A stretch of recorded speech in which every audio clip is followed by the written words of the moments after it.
जस्तो जघन्य अपराध हाम्रो चाहिँ मुलुकमा हाम्रो समाजमा अझै पनि विद्यमान रहेको छ।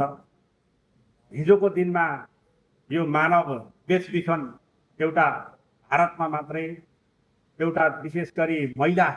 चेलीबेटीहरूलाई ललाइ फकाइको रूपमा बेचबिखन गर्ने र त्यसकोबाट आय आर्जन गर्ने सम्ममा हिजोका दिनहरू सीमित थिए भने अहिले यो चाहिँ ग्लोबलाइज भएको अवस्था छ। अहिले श्रमका नाउँमा, टुरिस्ट भिसाका नाउँमा, कहीँ कतै देश विदेश घुमाउने नाउँमा,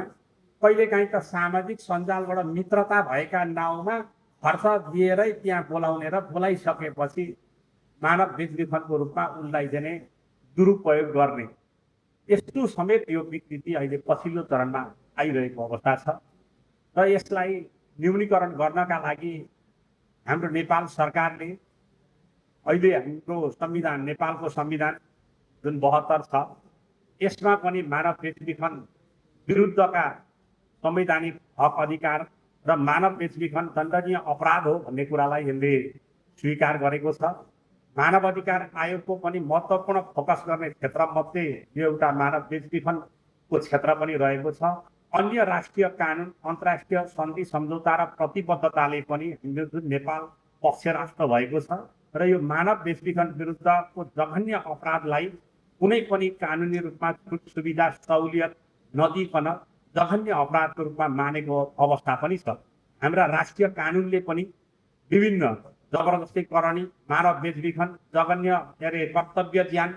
यस्ता खालका अपराधमा छुट सुविधा सहुलियत समेत नदिएको अवस्था पनि छ। यी सबै हिसाबले गर्दाखेरि के हो भने मानव बेचबिखनको अपराध यो अक्षम्य अपराधको रूपमा रहेको भन्ने कुरामा दुविधा छैन र राष्ट्रिय कानुन र अन्तर्राष्ट्रिय प्रतिबद्धता पनि हामीले व्यक्त गरेकै छौँ। यसैलाई अझ यो अपराध, यो मानव बेचबिखन विरुद्धको चाहिँ चेतना अथवा यसलाई अझ अपराधलाई उन्मुक्ति दिनुहुन्न भनेर नेपाल सरकारले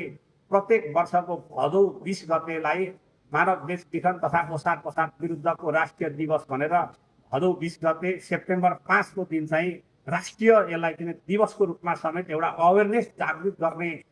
कुराको रूपमा पनि यो दिवसलाई प्राथमिकताका साथ मनाइने गरेको अवस्था पनि छ। यो पहिलो मुलुकी ऐन जारी भएको दिनको स्मरण गर्दै यो राष्ट्रिय दिवसको रूपमा मनाएर चाहिँ हामी आइरहेको अवस्था पनि छ। र अघि प्रस्तुतिमा धेरै एनालाइसिस पनि भएको छ। एक प्रकारले हो भनेदेखि सर्ट एनालाइसिसै यो क्षेत्रको गरेको देखियो। यसका स्ट्रेन्थहरू के छन्, विकनेस के छन्, अपर्च्युनिटी र थ्रेटका विषयहरू पनि हाम्रा के छन् यो सेक्टरमा भनेर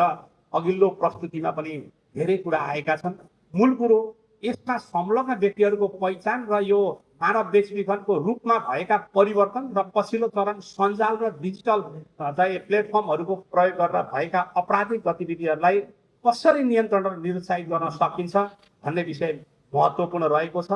नेपाल प्रहरीमा यसलाई मानव बेचबिखन विरुद्धका विभागै स्थापना गरेर जिल्ला प्रहरी कार्यालयसम्म महिला तथा बालबालिका सेल भनेर चाहिँ त्यहाँबाट सेलको माध्यमबाट पनि यस्ता घटनाहरूलाई चाहिँ तत्काल सम्बोधन हुने किसिमले चाहिँ काम कारबाहीहरू भएका छन्। तर अघि भने जस्तो मानव बेचबिखनको घटना चाहिँ पुष्टि गर्नलाई कतिपय अवस्थामा इभिडेन्सहरू चाहिँ कमजोर भएका कारणले गर्दा पीडितले न्याय नपाउने र पीडकले उन्मुक्ति पाउने त्यस्ता घटनाहरू पनि यदाकदा समाजमा देखिएका छन्। तर जे कुरा हाम्रो कानुनी रूपमा, तथ्यगत रूपमा, अनुसन्धानको माध्यमबाट पनि पुष्टि हुन्छन्, यी कुराहरूलाई न्यायको पनि एउटा चाहिँ फास्ट ट्र्याक रूपमा कन्टिन्यू हियरिङको माध्यमबाट यस्ता घटनाहरूलाई चाहिँ जघन्य अपराधहरूलाई हामीले सम्बोधन गर्न सक्यौँ र अनुसन्धान पनि प्रभावकारी हुन सक्यो। पीडित पक्षले जाहेरी पनि समयमै दिन सक्यो। आफूसँग भएका प्रमाणहरू पनि उसले चाहिँ उपलब्ध गराउन सक्यो र पीडित चाहिँले त्यस्तो चाहिँ भन्न हिचकिचाएको अवस्थामा हाम्रा सङ्घ संस्थाहरू जो छन् उहाँहरूले चाहिँ सहयोग गरिदिएर उहाँहरूलाई एउटा चाहिँ न्याय प्राप्त गर्ने मार्गमा चाहिँ हामीले लान सक्यौँ भने यस्ता घटनाहरूबाट जबसम्म अपराधीहरू चाहिँ उम्किँदैनन् र अपराध गरेपछि त्यो कहीँ न कहीँ दण्डको भागीदार हुन्छ भन्ने कुरा अपराधीमा हामीले चाहिँ त्यो भावना जागृत गराउन सक्यौँ भने यस्ता घटनालाई न्यूनीकरण गर्न सकिन्छ। विशेषतः यो मानव बेचबिखनमा कस्तो अवस्थाको मान्छे शरीक भएको छ भन्दाखेरि धेरै अधिकांश अथवा धेरै सङ्ख्या महिलाहरू नै बढी मानव बेचबिखनकोमा हुनुहुन्छ। त्यहाँबाट केही पुरुषहरू पनि मानव बेचबिखनको अवस्थामा परेका छन्। अहिले पछिल्लो उपभोगमुखी चाहिँ समाजमा मान्छेहरूका आवश्यकता बाध्यतात्मक किसिमका आवश्यकताहरू चाहिँ सिर्जना भएका छन् र मान्छेहरूको चाहिँ गरिबीको अशिक्षाको फाइदा उठाउँदै त्यो व्यक्तिलाई ललाइ पकाइ गरेर उसलाई पनि चाहिँ यहाँ राम्रो खाउँ, मिठो लाउँ, राम्रो मोबाइल चलाउँ, अलिकति मेरो पनि आर्थिक हैसियत कायम गरौँ भन्ने खालको चाहिँ प्रलोभनमा पारेर त्यस्ता व्यक्तिहरूलाई चाहिँ जो दलित, जो गरिब, जो शिक्षित, साक्षरताको रूपमा पनि पछाडि हुनुहुन्छ त्यस्ता व्यक्तिहरूलाई चाहिँ राम्रा कुरा, मिठा कुराहरू चाहिँ सुनाएर अनि दुरुपयोग गर्ने गरेको अवस्था देखिन्छ। र विशेषतः बोर्डर क्षेत्रमा गैर सरकारी संस्थाहरूले जुन मानव अधिकारको पाँचौँ र महिला बेचबिखन र बोर्डर क्षेत्र नेपाल भारतको खुला सीमामा चाहिँ हुने आवागमनको माध्यमबाट यताका छोरी चेलीहरूलाई चाहिँ ललाइ पुगाइ गर्ने र लाने काममा जुन चाहिँ निगरानी नेपाल प्रहरीले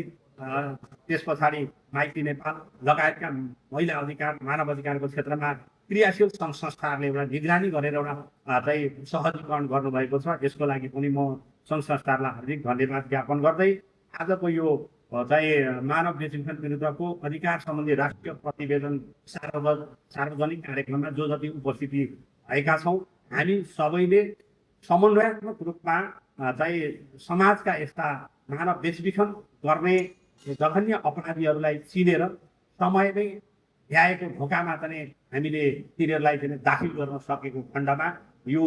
दिवसको यो चाहिँ प्रतिवेदनको चाहिँ सार्थकता र जुन भदौ 20 गते हामी प्रत्येक वर्ष मानव बेचबिखन तथा ओसार पसार विरुद्धको राष्ट्रिय दिवस मनाउँछौँ त्यो दिवसको पनि सार्थकता रहन्छ। र यसमा स्थानीय प्रहरी प्रशासन धनुषा जिल्लाको हकमा भन्ने हो भने हामी यो मानव बेचबिखनका जघन्य